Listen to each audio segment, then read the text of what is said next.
नमस्कार, आदाब, सत श्री अकाल। कैसे हैं मेरे प्यारे दोस्तों? स्वागत है आप सभी का करंट न्यूज़ एंड एनालिसिस के एक नए वीडियो सीरीज़ में। आज 5 जुलाई 2022। तो दोस्तों, मैं आपका दोस्त विवेकजीत स्वागत करता हूं सभी का जयजीत डिफेंस वॉरियर्स पे। जैसा कि हम डेली 10 क्वेश्चंस, करंट अफेयर के क्वेश्चंस कवर कर रहे हैं, उसको एनालिसिस कर रहे हैं, ताकि जो हमारे एस्पिरेंट्स हैं एनडीए, एसएसबी या फिर सीडीएस, एसएससी, सीजीएल, रेलवे जैसे एग्जाम्स के लिए, तो उनको ये करंट अफेयर के लिए बहुत इंपॉर्टेंट है। ठीक है दोस्तों, तो चलिए आगे बढ़ते हैं। तो दोस्तों, आज का मोटिवेशन है it's always seems impossible until it's done. दोस्तों, कोई भी काम, हम जो भी कोई काम कर रहे हैं, अगर हम उस काम को करना शुरू ना कर दे तब तक वो काम क्या लगता है हमें? इम्पॉसिबल लगता है कि यार ये काम तो हो ही नहीं सकता ये। मगर अगर आप वो काम करना शुरू कर दें तो डेफिनेटली आपको काम इजी लगने लगेगा। जैसे कि दोस्तों, मैं अपना एग्जांपल लेता हूँ। अगर मैं किसी की तैयारी कर रहा हूँ तो जब तक मैं उसकी तैयारी शुरू ना करूँ, जब तक मैं उसका फर्स्ट चैप्टर ना पढ़ूँ, जब तक मैं उसका स्टार्टिंग ना करूँ, तब तक मुझे क्या लगेगा? अरे यार, ये तो बहुत हार्ड है, छोड़ देते हैं। मगर अगर जिस दिन मैं स्टार्ट कर लूँगा और जिस दिन मैं कर लूँगा, उस दिन मुझे क्या लगेगा? ये अरे यार, ये तो बहुत ईजी था। ठीक है दोस्तों, तो इसी थॉट के साथ, इसी पॉजिटिव थॉट के साथ अपने दिन का शुरुआत कीजिए। चलिए दोस्तों, अगले क्वेश्चन तरफ, पहले क्वेश्चन चलते हैं। तो हमारा पहला क्वेश्चन दोस्तों है, who recently become the chief minister of Maharashtra? अब recently you all know that what happens in Maharashtra. Recently the ruling government have fallen down. जो रूल गवर्नमेंट कर रही थी, क्या कर रही थी, वो क्या होगी? सत्ता नीचे गिर गई। मगर अब क्या हुआ? नया इलेक्शन बनना है, जो लीडर बन के आए, क्या वो लीडर किसी और पार्टी के? तो लीडर शिवसेना के ही है, मगर शिवसेना के अंदर 2 पार्टीज हैं। तो जो सेकंड, जो अपोजिशन पार्टी है, वो पार्टी के लीडर बन के आए। कौन है? तो एकनाथ शिंदे। कौन? तो हमारे जो एकनाथ शिंदे हैं वो बनकर आए हैं इधर पार्टी के लीडर।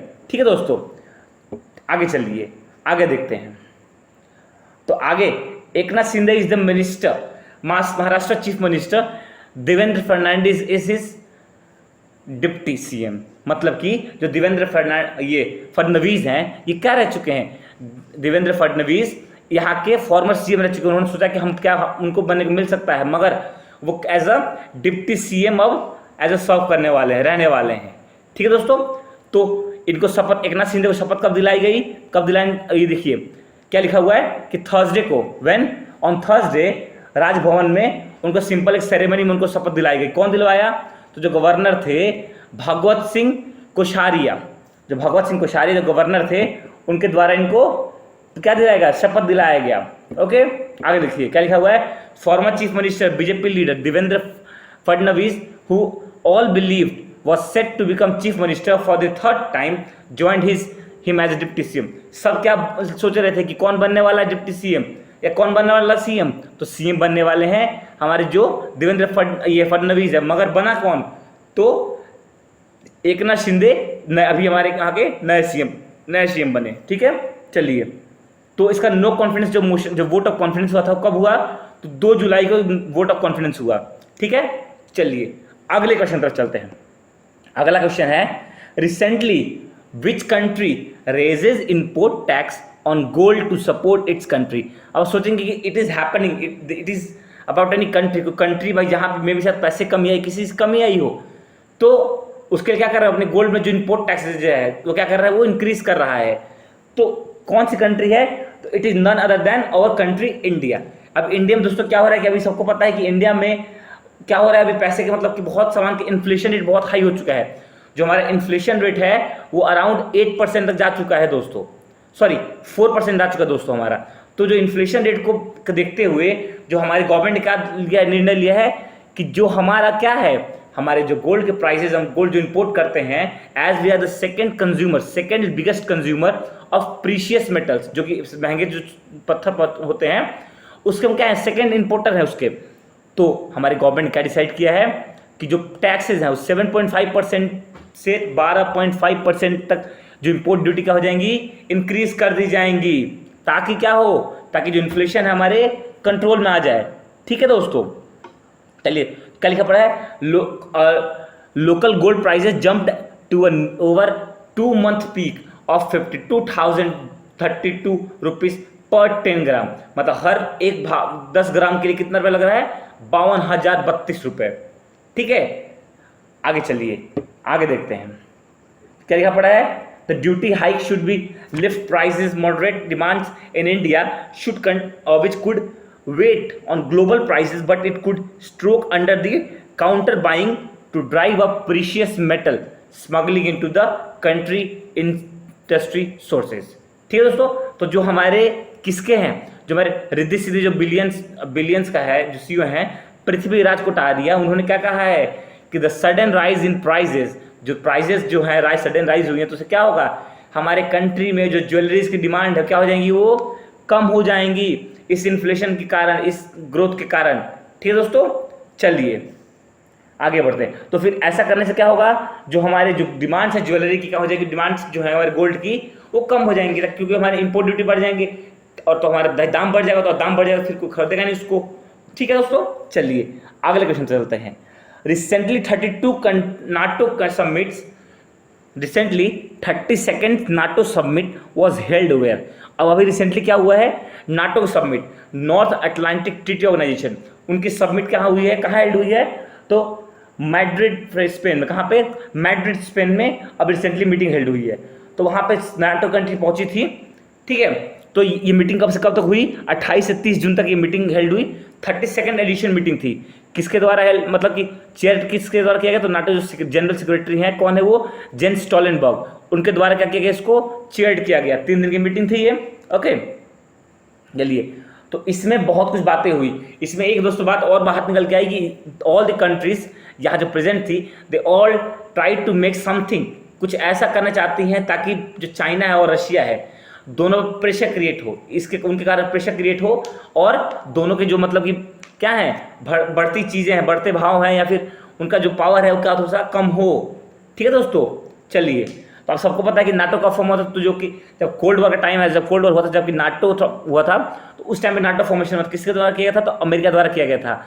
और उसी टाइम पे अपोजिशन के लिए वर्सा ट्रीटी ऑर्गेनाइजेशन WTO किसके द्वारा किया गया था, तो वो रशिया के द्वारा किया गया था। मगर इंडिया ने कहीं स्टैंड ले लिया, और इंडिया ने क्या अपना बना दिया, NAM, नॉन अलाइड मूवमेंट, और उसने कहीं पे उसका अपना स्टैंड नहीं लिया, और it stands neutrally at that time.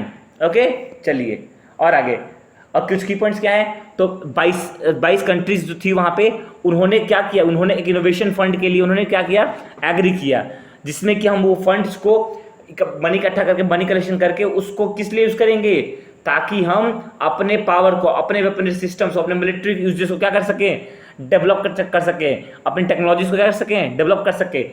अब सभी को पता है, अब रिसेंटली क्या हुआ, जो फिनलैंड और स्वीडन बोथ ट्राई टू, क्या उन्होंने बोला कि we want to join NATO. तो इस रिसेंटली इस मीटिंग में भी नाटो ने क्या बोला कि we are inviting both the partner, closest partner Finland and Sweden, किस कहाँ पे, इस नाटो अलायंस में। ठीक है दोस्तों, तो क्या पता है, अब आप देख लीजिएगा, फिर अमेरिका क्या कर रहा है, फिर अमेरिका फिनलैंड और स्वीडन को बुलाने की कोशिश कर रहा है। ऐसे ही उसने यूक्रेन के साथ किया था, और जब यूक्रेन पे फिर क्या हुआ, फिर यूक्रेन पर रशिया ने हमला कर दिया। तो इट माइट हैपेंस कि अगर अमेरिका या फिनलैंड स्वीडन को बुलाता है, तो मे बी कोई किसी कंट्री पे क्या हो सकता है, हमला हो सकता है। अगर रशिया के अगर ये क्या है, अलाइज अगर चाहता है कि रशिया चाहता है इसको अलाइज बनाना। ठीक है दोस्तों, ठीक है, चलिए, तो जो फिनलैंड और स्वीडन है, इनको सोच समझ के निर्णय लेना चाहिए। चलिए अगला question. Recently which country applies to join BRICS. अब ब्रिक्स क्या है, ब्रिक्स है, it is a group of, और it is ally of 5 nations. कौन कौन से, Brazil, Russia, India, China and South Africa. इन 5 कंट्री से मिलकर क्या बना है, ब्रिक्स बना है। उसकी उसकी मीटिंग हुई थी, पता है कहाँ पे, अभी चाइना में उसकी मीटिंग हुई थी, जहाँ पे PM मोदी वर्चुअली उसको सबमिट किए, क्या किए थे, ज्वाइन किए थे, as well as Russian president भी उसका वर्चुअली उसको अटेंड किए थे। तो अभी रिसेंटली जो हमारी ईरान जिस कैपिटल कहाँ पर है, तेहरान, उसने बोला है कि we are agree and we are interested to join interested to join BRICS to work with the China and Russia.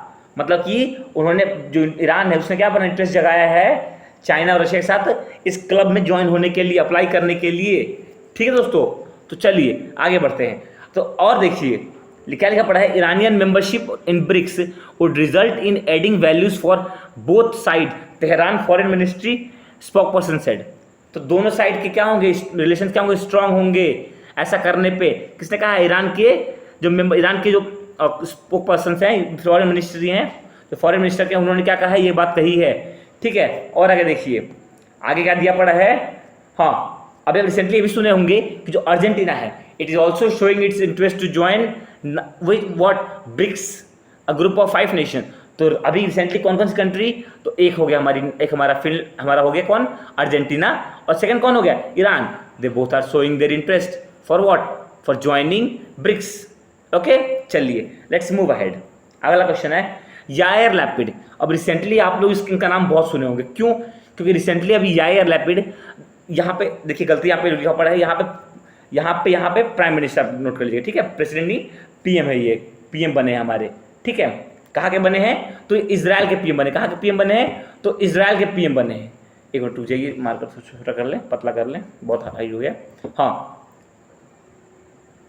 Okay, हाँ, तो कहाँ के पीएम बने हैं ये, तो इजराइल के पीएम बने हैं। कौन, यायर लैपिड, जो कि पहले जर्नलिस्ट थे।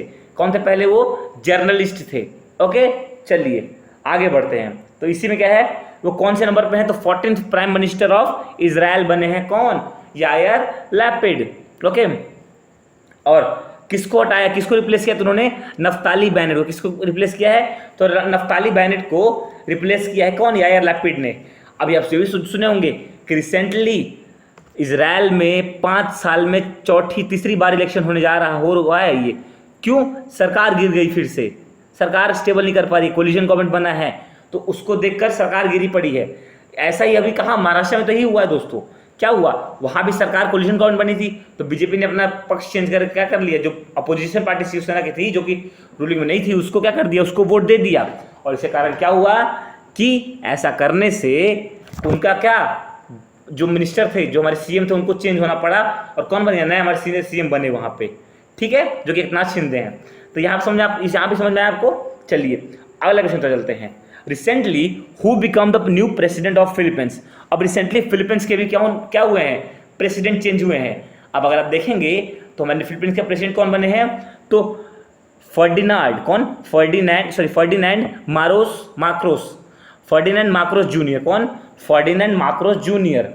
नाम भी देखिए दोस्तों, बाप रे, ऐसे ऐसे नाम है इनके होते हैं, मत पूछिए। हाँ, तो कौन बने हैं ये फिलीपींस के नए प्रेसिडेंट बने हैं। उनकी उम्र 64 ईयर्स की है। ओके, और एक और खास बात, ये किसके बेटे हैं, ये हैं किसके बेटे, जो कि वहाँ के, एक मिनट, हाँ, जो वहाँ के बैंग बोंग कौन थे, बोंग जो मार्कोस जूनियर थे, उनके कौन है, ये सन है, जो कि वहाँ पे डिक्टेटरशिप लाए थे। कौन डिक्टेटर थे वहाँ के, बोंग मार्कोस जूनियर, वो उनके क्या है, ये उनके बेटे हैं ये, और वही बने हैं अभी कौन, रिसेंटली वहाँ के प्रेसिडेंट बने हैं। ठीक है, चलिए आगे बढ़ते हैं।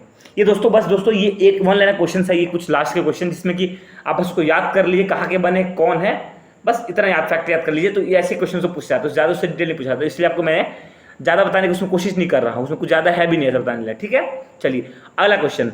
फिर से मतलब नीरज चोपड़ा ने एक इतिहास रचा। क्या, रिसेंटली कौन से मेडल, सिल्वर मेडल जीते हैं डायमंड लीग में। कहाँ पे, डायमंड लीग में सिल्वर मेडल जीते हैं। कौन, हमारे Neeraj Chopra, gold medallist, Tokyo Olympic gold medallist हमारे जीते हैं। तो देखिए क्या लिखा पड़ा है, Tokyo Olympic gold medallist Neeraj Chopra gave another sterling performance as he clinched a silver medal at prestigious Diamond League meet in Stockholm and broke his own previous record.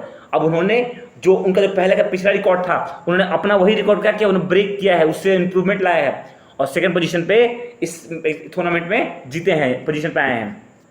और उनसे उनके ऊपर मतलब फर्स्ट पोजीशन कौन थे, तो पीटर क्लिंच। कौन थे, Peter clinch.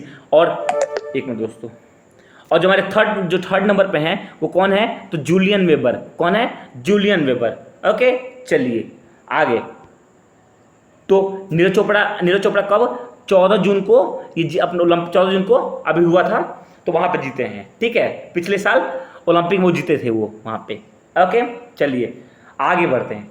Single use plastic ban come into effect from when.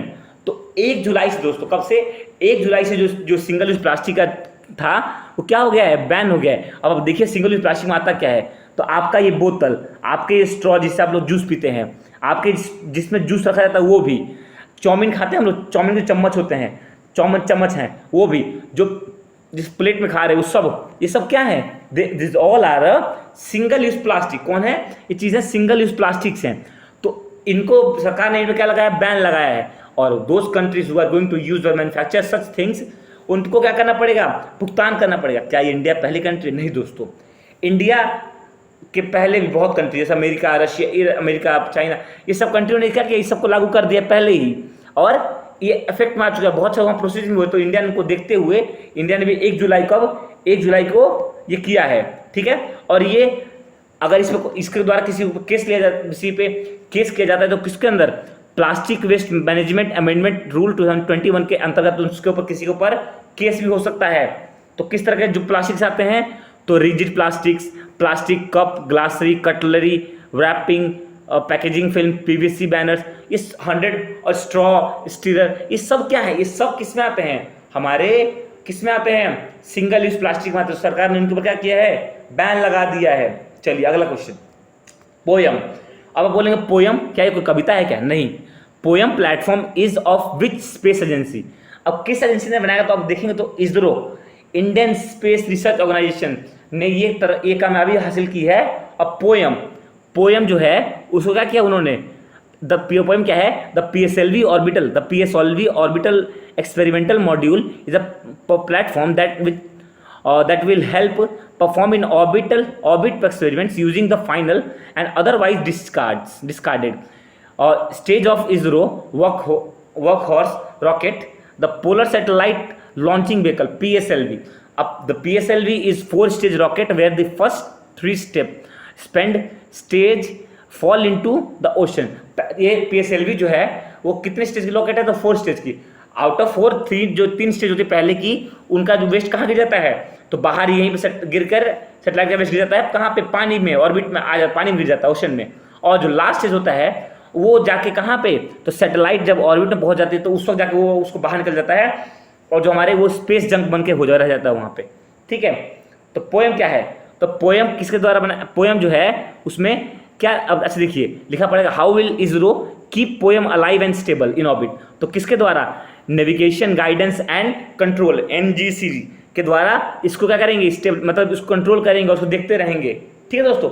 चलिए अगला और आखिरी question, which country foreign minister visited Myanmar recently. तो जो हमारे चाइना के जो फॉरेन मिनिस्टर है, कहाँ के, चाइना के जो फॉरेन मिनिस्टर हैं वो क्या हुए हैं, अभी कहाँ पहुंचे हैं, तो अभी पहुंचे यहाँ पे, जो कौन है, तो वांग यी कहाँ पहुंचे, म्यांमार पहुंचे हैं, ठीक है। अराइव, जो उनकी कहाँ, किनकी कौन सी विजिट थी, तो फर्स्ट विजिट थी कहाँ पे, म्यांमार पे। तो दोस्तों यहाँ पे हमारे 10 क्वेश्चन समाप्त होते हैं हमारे। तो दोस्तों मुझे पूरी उम्मीद है कि आप लोगों को हमारे वीडियो, हमारे क्वेश्चंस बहुत पसंद आए होंगे। तो आप दोस्तों हमारी वीडियोस को अपने दोस्तों तक, अपने मित्र, अपने भाई बहन, जो भी आपके लोग हैं, जो भी आसपास के लोग हैं, उनमें शेयर कीजिए, ताकि दोस्तों हमारी वीडियोस ज़्यादा से ज़्यादा लोगों तक पहुँच पाए और इसका फ़ायदा ज़्यादा से लोग उठा पाएँ। और हमारे दोस्तों और भी बैचेस चल रहे हैं, जैसे कि हमारे ND बैच चल रहा है, उसके बाद से हमारा SSB चलते हैं, और सैनिक स्कूल का बैच चल रहा है, उसके बाद हमारा अग्निवीर का बैच चल रहा है। तो आप लोग दोस्तों वहाँ भी ज्वाइन कीजिए, और कुछ दिनों में आपके लिए हम कुछ नया धमाका लाने वाले हैं। तो आप लोग हमसे जुड़िए और धमाके का वेट कीजिए कुछ दिनों में, और कुछ दिन की बात है, हम इतना बड़ा आपके लिए धमाका लाने वाले, आपके लिए इतना बड़ा तोहफा लाने वाले हैं कि ऐसा तोहफा आपने कभी यूट्यूब पे किसी भी आपके द्वारा आपने नहीं सुना, किसी ने ऐसा नहीं ओपन किया होगा। तो दोस्तों यूट्यूब पर ना ऑफलाइन क्लास, हमारी ऑफलाइन बैचेज चल रही हैं, जो कि हमारे लखनऊ में ऑफलाइन बैचेज चल रही है, जिसके डिस्क्रिप्शन बॉक्स में हमारा लिंक है, व्हाट्सअप लिंक है, टेलीग्राम लिंक है, आप जिसको फिर टेलीग्राम का लिंक है, इंस्टाग्राम और फेसबुक सबका लिंक है, आप ज्वाइन कीजिए, हमारे एड्रेस लीजिए, हमारे हमसे कॉन्टैक्ट कीजिए, और अपना दोस्तों बहुत बेस्ट दीजिए, क्योंकि अभी टाइम पे कंपटीशन बहुत बड़ा है, मेहनत जम के करना है, तभी सफलता मिलेगी। और दोस्तों सफलता जरूर मिलेगी, अगर आप शुरू कर दे करना, सफलता जरूर मिलेगी। तो चलिए दोस्तों, तो मिलते हैं फिर अब अगले वीडियो में एक नए उत्साह, एक नए जोश और एक नए उमंग के साथ, ठीक है दोस्तों। जय हिंद दोस्तों।